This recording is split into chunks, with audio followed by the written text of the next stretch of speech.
विद्यार्थियों, बीते क्लास में मैंने धातु और अधातु के भौतिक गुण और रासायनिक गुणों के आधार पर अंतर स्पष्ट किया।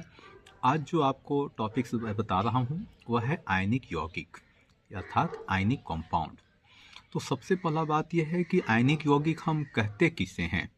तो वे यौगिक जिनका निर्माण धनायन और ऋणायन के बीच उत्पन्न वैद्युत आकर्षण बल के कारण होता है, तो उन्हें हम आयनिक यौगिक कहते हैं।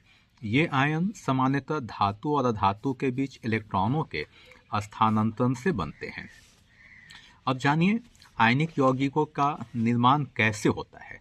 जब कोई धातु अपना एक या अधिक इलेक्ट्रॉन त्यागती है तो वह धनायन बनाती है और अधातु इलेक्ट्रॉन ग्रहण कर ऋणायन बनाती है।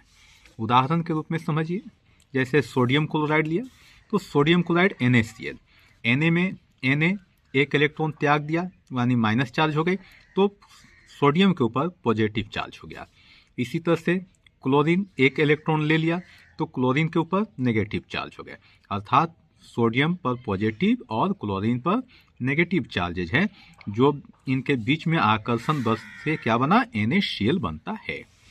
अब आपको जानना है आयनिक बंधन, आयनिक बॉन्डिंग। धनायन और ऋणायन के बीच बनने वाला बंध को आयनिक बंध कहते हैं। यह बंध बहुत मजबूत होता है क्योंकि विपरीत आवेश एक दूसरे को आकर्षित करते हैं। इसी तरह से तीसरा जो है वह है आयनिक यौगिकों के भौतिक गुण। ये भी बहुत महत्वपूर्ण है कि आयनिक यौगिकों के भौतिक गुणों को जाना जाए। तो सबसे पहला भौतिक अवस्था। तो आयनिक यौगिक सामान्यतः ठोस होते हैं, इनकी संरचना क्रिस्टलीय होती है, क्रिस्टलाइजेशन वाली होती है। दूसरा है गलनांक और क्वथनांक। इनका गलनांक और क्वथनांक, तो आयनिक यौगिकों का गलनांक और क्वथनांक बहुत ऊंच होता है। आयनिक यौगिकों के गलनांक और क्वथनांक ऊंच होने के खास कारण है कि आयनों के बीच मजबूत आकर्षण बल होते हैं। तीसरा जो है कठोरता और भंगुरता। तो आयनिक यौगिक कठोर लेकिन भंगुर होते हैं और आयनिक यौगिकों को दबाव देने से ये टूट जाते हैं। चौथा गुण है विद्युत चालकता यानी इलेक्ट्रिकल कंडक्टिविटी। तो आयनिक यौगिक ठोस अवस्था में विद्युत का चालन नहीं करते हैं। आयनिक यौगिक गलित अवस्था में जलीय विलयन में अच्छे चालक होते हैं। कारण क्या है? क्योंकि आयन स्वतंत्र रूप से गतिशील होते हैं। उदाहरण जैसे सोडियम क्लोराइड ठोस है तो यह अच्छा चालक नहीं है, लेकिन यही सोडियम क्लोराइड अगर जल में घुलनशील है तो यह फिर विद्युत का अच्छा चालक होगा। घुलनशीलता के बारे में जानिए, सोलबिलिटी।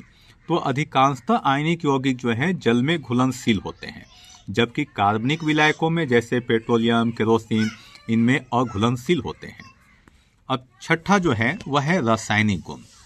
रासायनिक गुण यह है कि जल में आयनीकरण होता है। जल में घुलने पर आयनिक यौगिक अपने अपने आयनों में टूट जाते हैं। जैसे सोडियम क्लोराइड, इसे जल में घोल देंगे तो सोडियम आयन अलग हो जाएगा, इलेक्ट्रॉन छोड़ देगा, क्लोरीन आयन अलग हो जाएगा। इसी तरह से द्विविस्थापन अभिक्रिया। आयनिक यौगिक आसानी से द्विविस्थापन अभिक्रिया करते हैं। फॉर एग्जाम्पल सिल्वर नाइट्रेट के साथ सोडियम क्लोराइड की अभिक्रिया कराई जाए तो सिल्वर क्लोराइड बनता है और सोडियम नाइट्रेट अलग हो जाता है, वो भी एक प्रोडक्ट बन जाता है। तो इस तरह से यहाँ पर द्विविस्थापन अभिक्रिया हुई, दोनों तरफ विस्थापन हो गई। अब सातवां है आयनिक यौगिकों के कुछ उदाहरण जिससे समझना, जैसे सोडियम क्लोराइड, इसको हम लोग साधारण नमक बोलते हैं, potassium bromide, calcium chloride, magnesium oxide. तो ये कुछ आयनिक यौगिक के उदाहरण हैं। आयनिक और सहसंयोजी यौगिकों में क्या अंतर होता है? पहले गुण देखिए, यहाँ पर गुण है, दूसरा आयनिक यौगिक, तीसरा सहसंयोजी यौगिक। तो गुण पहला है इलेक्ट्रॉन। तो आयनिक यौगिक में इलेक्ट्रॉन का स्थानांतरण होता है, सहसंयोजी यौगिक में इलेक्ट्रॉन के बीच में साझेदारी होती है। गलनांक के बारे में जानें, तो गलनांक एक गुण है जिसमें आयनिक यौगिक की गलनांक उच्च होती है, जबकि सहसंयोजी यौगिक में गलनांक निम्न होता है या कम होता है। गुण है विद्युत चालकता। आयनिक यौगिक में गलित अवस्था में विद्युत का चालन होता है, जबकि ससंयोजी यौगिक में विद्युत का चालन नहीं होता है। घुलनशीलता जाने तो आयनिक यौगिक जल में घुलनशील होते हैं, कार्बनिक विलयन में नहीं। आइए आगे जानते हैं। अब दैनिक जीवन में आयनिक यौगिक का उपयोग क्या है, आखिर इसकी महत्ता क्या है, इसे समझना है। तो जो सोडियम क्लोराइड है एक आयनिक यौगिक है जिसे भोजन में हम लोग उपयोग में लाते हैं। इसी तरह से कैल्शियम क्लोराइड है, ये बर्फ़ को पिघलाने में लाया जाता है, खासतौर से जहाँ बहुत बर्फ़ गिरते हैं तो वहाँ रोड साफ करने में इसका उपयोग किया जाता है।